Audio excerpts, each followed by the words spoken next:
Hey everybody, welcome back to Magic Orthodoxy. My name's David and this is the Magic Review.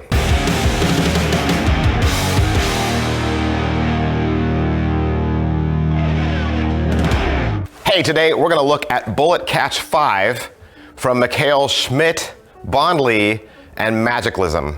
Of course, this is a bullet catch effect. It's a bullet catch effect that's affordable and puts this in the hands of a close-up or parlor magician. But it's not a straightforward bullet catch. It's not a gun, okay? You're not getting a gun. There's no bullet that actually fires. What you're getting is an old-timey looking cannon. This has a very steampunk feel to it. So think about that. Think about the props and how this would fit into your persona. I think that's crucial.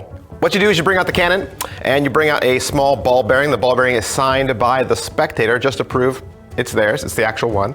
The ball bearing is dropped into the barrel of the cannon by the spectator. Okay, so they confirm that they signed it and they dropped it in the barrel. All right. Then the cannon is aimed at your face.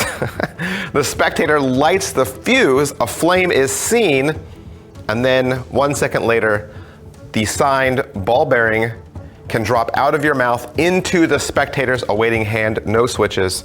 That's what happens. All right, so before we go any further, I'm gonna put all the warnings up here at the front. I'm gonna make you watch the warning before we get to the review because let's face it, it's a bullet catch. It's a bullet catch and it involves fire. And fire plus carelessness or ignorance can equal a dangerous thing. So please use this responsibly. Please don't buy this or perform this if you are underage. And I wouldn't even perform this for people who are underage. Like you almost think, oh wow, a bullet catch for a close-up or parlor. You could do this at kids' parties. Please don't do this for kids' parties.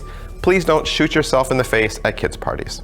Let's get into this review. All right, so a couple questions we always ask about all of our magic reviews, and the first of which is, what's in the box? What's in the box? You're getting the instructions, okay? You're gonna get a link to a 20-minute downloadable video. You're gonna get the goggles that you saw me wearing earlier. Of course, you'll get the cannon. Cannon's made very well. It's all steel and iron. You'll get a nice little case with the 8mm iron bearings.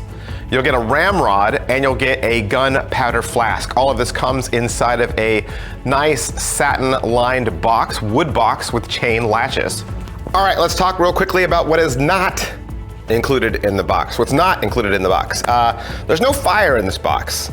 Hence, there is nothing in this box that can make fire, okay? For the most part, we have to be really careful about shipping things, whether it be by air or by ground. And so right now, at least the rules in the United States are you can't ship any incendiary device by air. It all has to go by ground. And so magic houses have to be careful about who they send their products to. So right now, this box does not come with the necessary things to perform this effect. In other words, if you purchase this, you cannot perform this effect unless you make extra purchases. I would just say when you add this to cart, make sure that you're also purchasing the igniter. So you need flash cotton, okay? And you need a wick. You need flash cotton and a wick. Now you could use flash paper as your wick.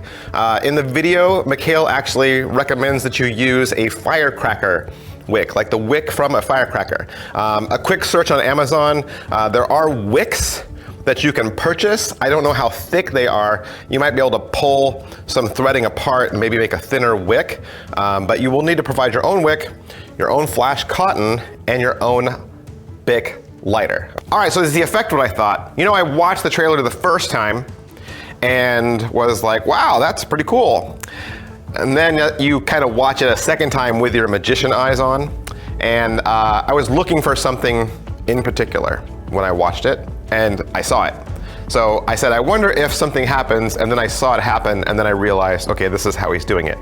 But even though I figured out how he was doing it before it came in the mail, that didn't detract from the props. The props are beautiful, the props are well made, they're awesome, and I think this is a great trick.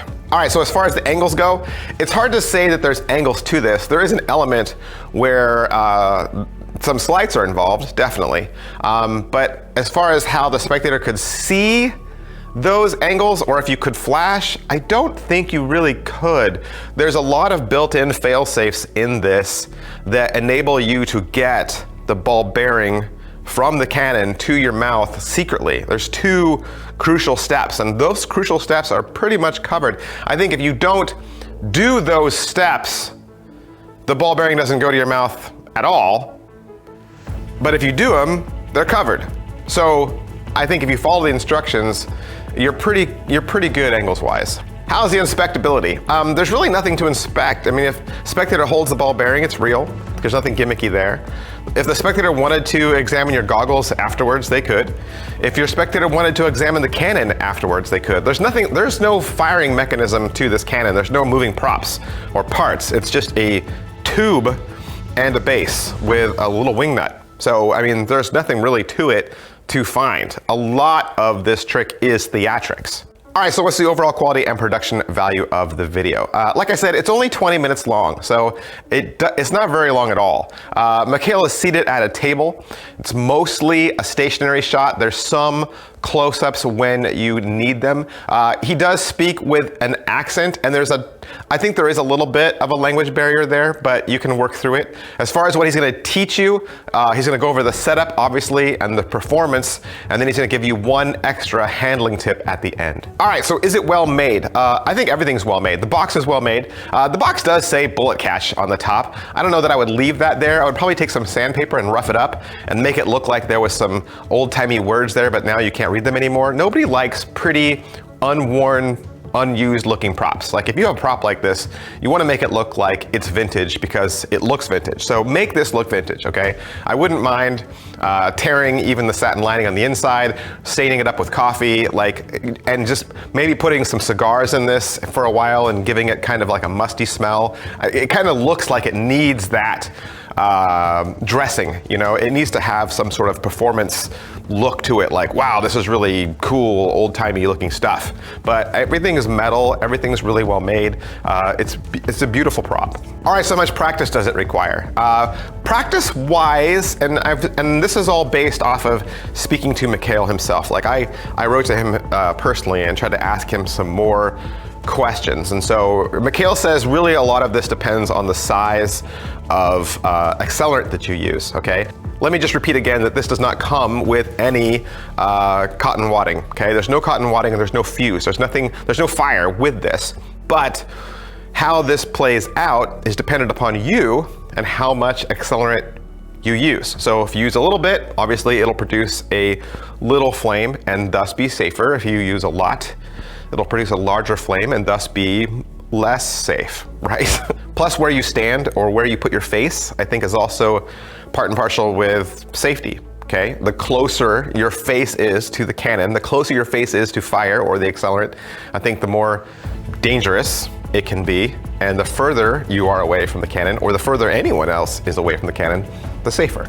So I think a lot of this is theatrics. You're gonna have to perform this, I think, with someone watching you and then ask them, how did that look, right? Or maybe set up a camera on a tripod and film yourself. Put your camera where you want your audience to be and then film yourself doing it and then you seeing what it looks like. And you'll probably have to go through a lot of practice accelerant to get this where you want it. As far as setup and reset, I don't think there's any reset to this. You're not going to do this trick multiple times a night. Setup, though, is very minimal. There's only one small thing you need to do. Positives. All right, so what are the positives to Bullet Catch 5? This is a great trick because it's a showstopper. This is clearly a showstopper. It's the trick Penn and Teller do to close their act, right? You're doing a bullet catch. And the idea that a close-up magician or a parlor magician could now put a bullet catch into their act is crazy. So, I mean, that alone makes this worth it. And I would just say, you know, is this trick worth the money? It's 300 bucks. It is 300 bucks. But for you to put a closing act in your show like this to say, oh, well, I also do a bullet catch. I mean, that's pretty cool, right? And for people to leave your parlor show or your close-up show and say, I need a bullet catch. Like, that's nuts. So I think there's a way you could make this work, regardless of skill level, regardless of how dangerous you want it to be. I think this trick definitely lends itself to you, tailor adapting it to fit your needs. Negatives, you know, like we say around here, there's negatives to everything. These are just the negatives that I see. They don't have to be the negatives that you see. I'll say it again, it doesn't come with any consumables, right? There's no flash wadding, there's no wick in this, there's no lighter. Obviously, they can't ship anything that catches fire to you in the mail at the same expense. If you ship United States ground, it has to go by car. It can't go by air because of the fact that they're, you know, flash products. So there's some extra expense that maybe you might not be expecting. So, and if you don't have these things lying around the house, which I don't, you might be a little surprised at how much they cost just to get to your house. And then on top of that, you have to literally burn through a lot of this just to practice and just to get it to where you want. So expect some extra expenses. I think the other negative is that it involves fire. I mean, obviously you buy it because it does involve fire, but there is a negative to the fact that it involves fire because it can be dangerous. Even though I've held flash paper or flash wadding in my hand and lit it on fire and nothing has happened, it doesn't mean that something might happen, right? So we just have to keep saying it over and over again. Be safe. Lastly, I would say another negative is the video was really short and I feel like a lot of instruction and help was left out.